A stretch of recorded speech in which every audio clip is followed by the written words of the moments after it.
वो कहते हैं मैं खाऊंगा ना खाने दूंगा, वो सारा ट्रांसफर कर देते हैं अपने उद्योगपति दोस्तों को, किसी को कुछ करने नहीं देते।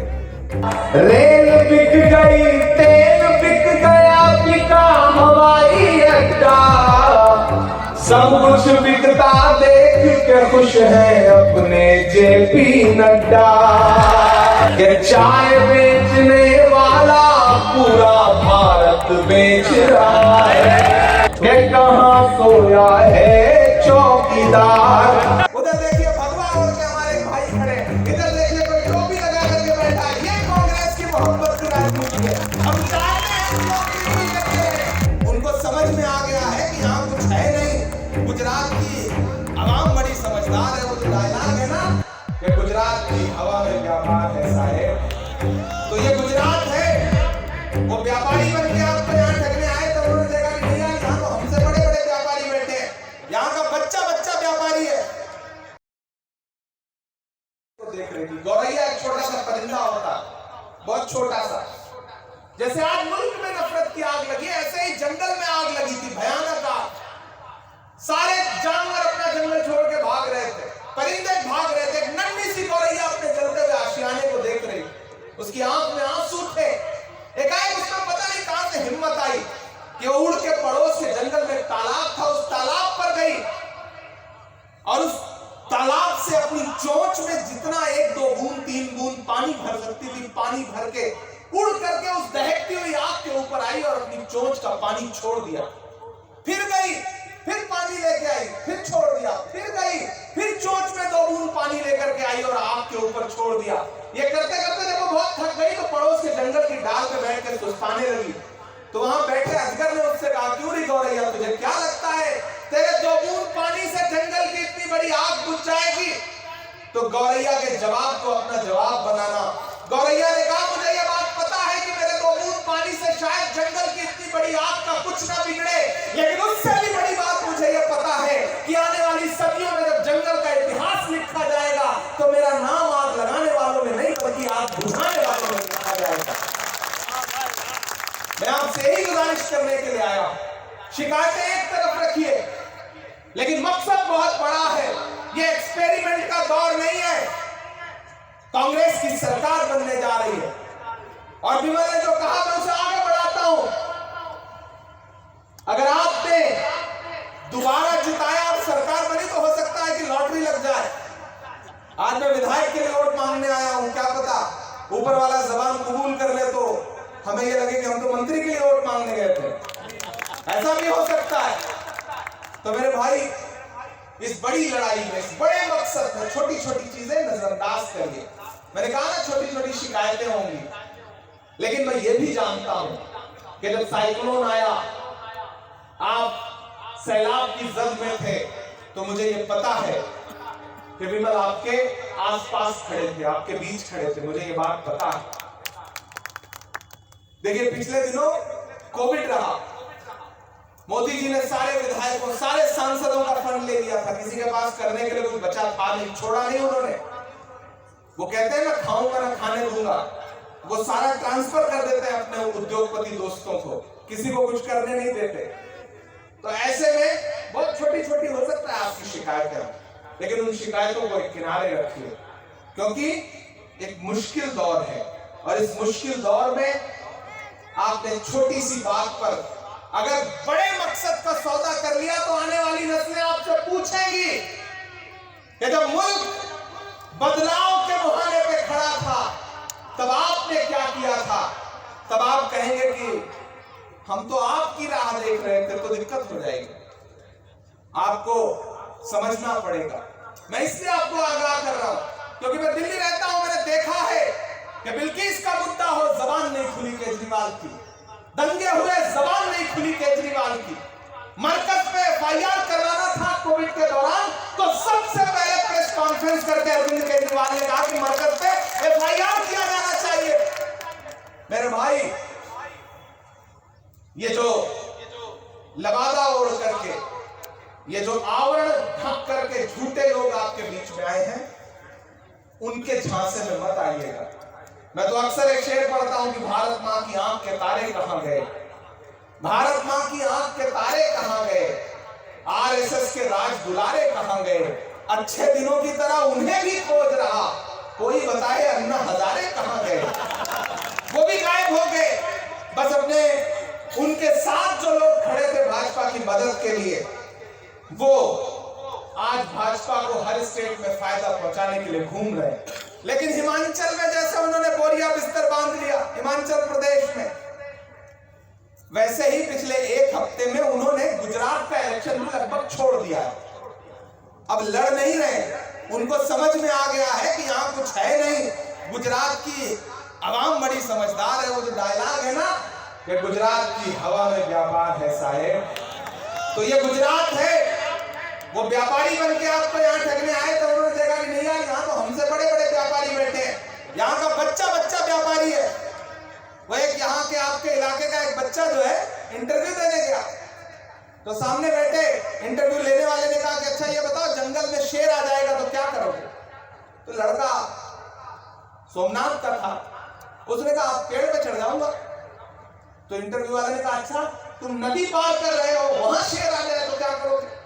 तो उसने कहा पेड़ पे चढ़ जाऊंगा। तो बोले यार तुम हर जगह पेड़ ला दे रहे हो। तो उसने कहा आप भी तो हर जगह शेर ला दे रहे हो, कहां से यहाँ पे शेर आ जाएगा। तो आप समझदार लोग हैं, इसलिए आम आदमी पार्टी के झांसे में आप आ नहीं रहे, बात उन्हें समझ में आ गई। तो एक भी वोट अपना बर्बाद मत करिएगा, डरिएगा मत। राहुल गांधी कहते हैं डरो मत, तो हाँ फिर डरना नहीं है, बल्कि ये कहना है कि वक्त के हाकिमों बादशाहों सुनो, जुल्म की फौज के सरबराहों सुनो, कातिलों के सभी खैर खाहों सुनो, ऐ सियासत के मगरूर शाहों सुनो, मत समझना डराने से डर जाएंगे, अब के सारी हदों से गुजर जाएंगे, मौत के नाम का खौफ देता है क्यों। तैयार रहना, मौत के नाम का खौफ देता है क्यों, मौत जिस रोज आएगी मर जाएंगे, मत समझना कि हमने ज़मज़म दिया आबे गंगा दिया। मुझे अच्छा लग रहा है इस मंच पर, कौन हिंदू कौन मुसलमान कोई भेद नहीं है, सब मिलजुल करके बैठे हैं। उधर देखिए भगवा ओढ़ के हमारे एक भाई खड़े, इधर देखिए कोई टोपी लगा करके बैठा है। ये कांग्रेस की मोहब्बत की राजनीति है। हम चाहते हैं कि लोग मिलजुल करके रहें कि हमने ज़मज़म दिया आबे गंगा दिया, तुमने भारत को दंगा ही दंगा दिया, तुमने एक रंग के ख्वाब देखे मगर, तुमने एक रंग के ख्वाब देखे मगर, हमने हिंदुस्तान को तिरंगा दिया। ये तिरंगा बदन पर लपेटे हुए, ये तिरंगा बदन पर लपेटे हुए, एक दिन इस जमीन में उतर जाएंगे, मत समझना। और जिन्हें ये लग रहा है कि वो साजिशें करके अपने विरोध को हरा देंगे, मैं तो उनसे बस आखिर में इतना कह रहा हूं, ये तो 3 मिनट बचे हैं इसमें, कि दायरे में सिमट के आएगा, जहां है जैसे है, जो चौथी लाइन है उसमें समर्थन का हाथ उठना चाहिए आप सारे लोगों का, कि दायरे में सिमट के आएगा, हर रवायत से हट के आएगा, आंधियों को जरा खबर कर दो, आंधियों को जरा खबर कर दो, शेर वापस पलट के आएगा, शेर वापस पलट के आएगा। बस आपसे इतना कह रहा हूं कि आप कुछ लोग हैं जिनके लिए बड़े भाई की तरह हूं, तमाम बुजुर्ग ऐसे हैं जिनके लिए बेटे की तरह। आप विमल चुड़ासमा को पिछली बार से ज्यादा वोट से जिताइए। मैं अपना दामन फैला के आपसे कह रहा हूं और वादा कर रहा हूं कि आप इन्हें यहां जिताइए। दिल्ली में आपका एक भाई बैठा है आपकी आवाज सुनने के लिए, आपकी आवाज बन के बोलने के लिए। लोग जुमला देते हैं कि दिन के 24 घंटे मेरा दरवाजा खुला है, लेकिन मैं पूरे ईमान से ये कह रहा हूं कि 24 घंटे मेरे घर का दरवाजा भी खुला है और मेरे दिल का दरवाजा भी खुला है। आप कभी भी आए, आपकी आवाज बन के हर जगह बोलने की कोशिश करूंगा। आपका ये भाई विधानसभा में बोलेगा, आपका ये भाई पार्लियामेंट में बोलेगा, ये मेरा आपसे वादा है। इन्हें जिताइए। आज आपको बहुत ज्यादा शायरी नहीं सुना सका हूं, आज सिर्फ सियासी बातचीत की है, लेकिन आप इन्हें जिताइए। मेरा वादा है जीत के जश्न में इसी ग्राउंड में एक मुशायरा होगा और पूरी रात आपको शायरी सुनाऊंगा, ये मैं आपसे वादा कर रहा हूं। एक बार विमल के लिए संबंध बताओ, एक बार सारे लोग जहां हैं हाथ उठा करके विमल के लिए अपना समर्थन बताएं और ये बताएं कि आप विमल के लिए आप सारे लोग विमल को ज्यादा से ज्यादा वोट से जिताएं। पिछली बार से दुगना मार्किंग करते, ये मेरे ऊपर आपका एहसान होगा। कांग्रेस पार्टी के साथ आप खड़े होंगे तो इस देश के संविधान को बचाने के लिए खड़े होंगे। बहुत बहुत शुक्रिया, बहुत बहुत धन्यवाद। गरीब आदमी आज अनाज खरीदने के लिए तरस रहा है। आप कहते थे मैं देश में महंगाई नहीं बढ़ने दूंगा। महंगाई का आलम यह है कि आप सुकून से सोए हुए और महंगाई आसमान छू रही है। मैं तो शायर हूं, मैं अपने लहजे में गुफ्तगू करूंगा तो उनसे यूं पूछूंगा कि कहां सोया है चौकीदार, कहां सोया है चौकीदार। मुझे लगना चाहिए कि वो जो जिंदगी जिसका जिक्र मुझसे नुसरत साहब पिछले 5-7 साल से करते हैं, वो जोश वो जज्बा यहाँ के नौजवानों में नजर आना चाहिए। मैं पढ़ता हूं कि कहां सोया है चौकीदार, कहां सोया है चौकीदार। कुछ लोग तो बिल्कुल हाथ बांध के खड़े, अभी फैसला नहीं कर पा रहे हैं कि किसे वोट देना है।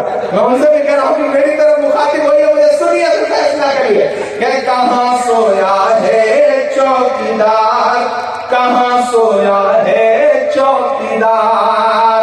डीजल और पेट्रोल को देखो रहा सैकड़ा मार, कहां सोया है चौकीदार, कहां सोया है चौकीदार। मैं शायर हूं तो मैं कह ले जाता हूं, मुझे छूट है और मैं कहूंगा तो फिर यूं कहूंगा कि चाय बेचने वाला पूरा। अगली लाइन सुनिए, ये इस पे तो आपने बड़ी ताली पहले से बजा रखी है कि चाय बेचने वाला पूरा भारत बेच रहा है, चाय बेचने वाला पूरा भारत बेच रहा है। इसी काम में हासिल उसे महारत बेच रहा है। रेल बिक गई, तेल बिक गया, बिका हवाई अड्डा। रेल बिक गई, तेल बिक गया, बिका हवाई अड्डा। सब कुछ बिकता देख के खुश है अपने जेपी नड्डा। जनता महंगाई की मारी, जनता महंगाई की मारी करती हाहाकार। कहां सोया है चौकीदार, कहां सोया है चौकीदार। गैस सिलेंडर की कीमत भी 1000 के पार। कहां सोया है चौकीदार, कहां सोया है चौकीदार। मेरे भाई, मैं मित्रों भाइयों बहनों नहीं कहूंगा, मैं सीधे बस आपसे कह रहा हूं कि मेरे भाई बस इस लड़ाई का मकसद समझ लेना। मैं एक दिन राहुल गांधी के साथ पैदल चल रहा था तो मैंने उनसे पूछ लिया, मैंने कहा भैया पैर में छाले नहीं आए? तो उन्होंने कहा तुम्हारे आए? तो मैंने कहा मेरे पांव में तो बहुत सारे छाले आए, लेकिन मैं तो अक्सर अपने छालों को देख के ये सोचता रहा कि अभी से पांव के छाले न देखो, अभी तो ये सफर की इब्तिदा है। तो उन्होंने कहा इमरान मेरे पैर में एक भी छाले नहीं आए। मैंने कहा कैसे? उन्होंने कहा मुझे देश के दिल में जो छाले पड़े हैं उनकी परवाह है, इसलिए मेरे पैर में छाले नहीं पड़ रहे। मैं उनके साथ जब चल रहा था, मैं बड़ा जज्बाती होकर के आपसे बात बता रहा हूं। केरल में एक पत्रकार ने मुझसे कहा कि इमरान साहब आप इस यात्रा में पैदल चल रहे हैं, आप क्या सोचते हैं, क्या कहेंगे? तो मैंने सिर्फ एक बात कही और ये कहते हुए मेरे रोंगटे खड़े हैं, मेरी आंखें नम है। मैंने एक ही बात कही कि अगर मैं महात्मा गांधी के दौर में पैदा हुआ होता तो मैं अंग्रेजों के खिलाफ उनके साथ चल रहा होता, लेकिन मेरी खुशनसीबी है कि मैं इस दौर के गांधी के साथ पैदा हुआ हूं, राहुल गांधी के साथ पैदा हुआ हूं। तो मैं राहुल गांधी के साथ इस देश को बचाने की मुहिम में चल रहा हूं। मैं जानता हूं कि मेरे इतने चलने से शायद मेरे इन पांव के छालों से ये जो बंजर जमीन है वो शायद पूरी तरह नम ना हो, लेकिन मेरे भाई इस मुश्किल लड़ाई में हम जितना भी योगदान कर सके, हम जितना भी खड़े रह सके, कोई एक शख्स है जो मोहब्बत के लिए पैदल चल रहा, जो लोगों को जोड़ने के लिए पैदल चल रहा, तो आप सबका फर्ज क्या बनता है? आप सबका फर्ज ये बनता है कि उसने जिसको अपना प्रतिनिधि बना करके, अपना कैंडिडेट बना करके, अपना प्रत्याशी बना करके आपके बीच में भेजा है, उस विमल भाई को जब आप जिताओगे तो आप सिर्फ विमल भाई को नहीं जिताओगे, आप राहुल गांधी के पैरों को ताकत बख्शोगे, आप राहुल गांधी को हिम्मत बख्शोगे। वो आदमी कह रहा है कि मैं मोहब्बत के लिए चल रहा हूं, मुझे दिलों को जोड़ना, ये जो नफरत परोसी गई है, जो आग लगाई गई है नफरतों की, उसको खत्म करना है। और ये कोशिश बहुत बड़ी